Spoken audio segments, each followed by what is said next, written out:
May problema ba ang buhay mo? Huwag kang mag-alala. May advice ako. Pakinggan mo. No. Alam nyo, ganyan talaga ang buhay. Parang life. Basta yung importante ay mahalaga. At kung saan ka masaya, dun ka happy. Basta wag kang maniwala sa swerte. Kasi malas yun.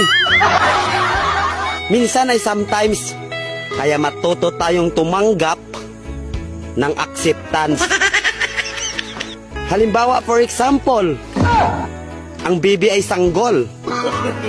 So kung di mo intindihin, you don't understand.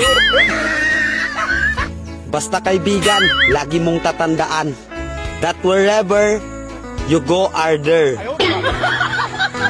At the end of the day, ay gabi na. At alam mo, walang umaga sa Japan. Kasi lahat sila ay hapon.